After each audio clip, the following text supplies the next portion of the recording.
মানুষ মরে, তোমার বাপ মা মরতে পারে না? একদম মুখ সামলে কথা বলো। রাতের বেলা বহু ডাকছি তোমাকে, একটু সারা শব্দ করো নাই। তুমি শূন্য না শোনার ভান ধরে চোখ বন্ধ করে রাখছো। আমার আম্মা বুকে ব্যথা নেয়, চিল্লাপাল্লা করছে, তুমি একবারের জন্য উঠো নাই। আব্বা আমি সুজন মিলা হাসপাতালে নিয়ে গেছি। ডাক্তার বলছে আমার অবস্থা খুব খারাপ, হার্টের সমস্যা, ব্লক ধরা গেছে, রিং পরানো লাগতে পারে। তো তোমার আম্মার হার্ট ধুয়ে ধুয়ে কি আমি পানি খামু? আর ওই তোমার আম্মার হার্টের পিছনে তুমি একটা পয়সাও খরচ করবা না কয়ে দিলাম, কয়দিন পর এমনি মরে যাবে। এই তুমি কি আর কিছু বলবা? চুপ থাকো দয়া করে, আমার মানে নিয়ে না আর দুই একটা কথা বলো না প্লিজ। এমনি আছে যন্ত্রণায়, আম্মা অসুস্থ, তার মধ্যে তুমি এসব কথাবার্তা বলো, এগুলো ভালো লাগে নাকি? শোনো, আমি ফ্রেশ হয়ে স্কুলে যাবো, ওই সুজন আসবো হাসপাতাল থেকে, এটাও ফর্ম ফিল আপের টাকা দিয়ে দিও ওরে, ঠিক আছে?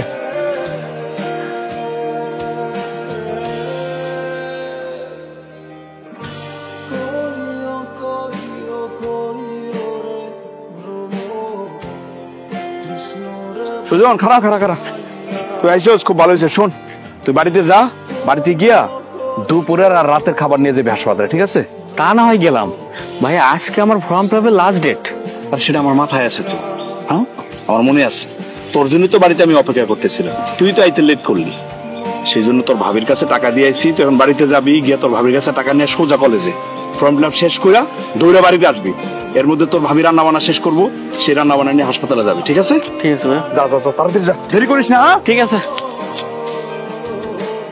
ভাবি, ও ভাবি, রুমে আসো। ভাবি, কি হয়েছে? যখন তখন এই রুমের সামনে এসে চিল্লাপাল্লা করো কেন? আব্বা আমার জন্য হসপিটালে দুপুরে রাতের খাবার নিতে হবে, খাবারগুলো রেডি করো। আর ভাইয়া যে ফর্ম ফিল আপের টাকাটা দিছে, ফর্ম ফিল আপের টাকাটা দাও, আজকে আমার ফর্ম ফিল আপের লাস্ট ডেট। তোমার ভাইকে আমার মোটা অঙ্কের টাকা দিয়ে এবারে কাজের লোক রাখছে যে যখন যা খুশি তোমরা অর্ডার করবা আর আমি করে দিব? অর্ডার করছি না ভাবি, মা অসুস্থ, এর জন্য তোমার কাছে খাবার চাচ্ছি। সমস্যা নাই, তোমার দেওয়া লাগবে না, আমি আব্বাকে বলবো হসপিটালের পাশে যে হোটেলটা আছে, হোটেল থেকে খাবারটা ম্যানেজ করো। এখন আমার ফর্ম ফিল আপের টাকাটা দাও।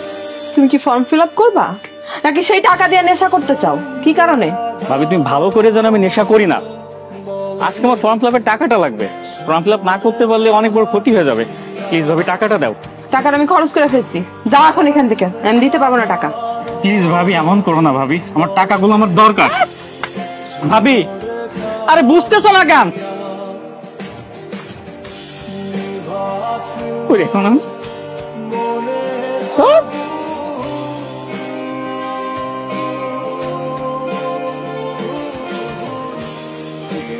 হ্যালো ভাইয়া। হ্যাঁ সুজন বল। আমি ভাবিকে অনেক অনুরোধ করলাম বাবা আমার খাবারটা দিতে, সে খাবারও দেয় নাই আর আমার ফর্ম ফিল আপের টাকাটাও দেয় নাই। ও আমার জীবনটারে জাহান্নাম করে ছাড়বা। আচ্ছা ঠিক আছে, তুই শান্ত হ, দেখি আমি কি করতে পারি। আজকে যদি ফর্ম ফিল আপ না করতে পারি আমি পড়ালেখা ছেড়ে দিব, পড়ালেখা করবোই না বলে দিলাম। আরে কি বলতেছিস পাগলের মতো? লেখাপড়া ছেড়ে দিবি মানে? পাগলামি করবি না, তুই সোজা কলেজে যা, আমি টাকা পয়সার ব্যবস্থা করে পাঠাই দিছি, যা। ঠিক আছে।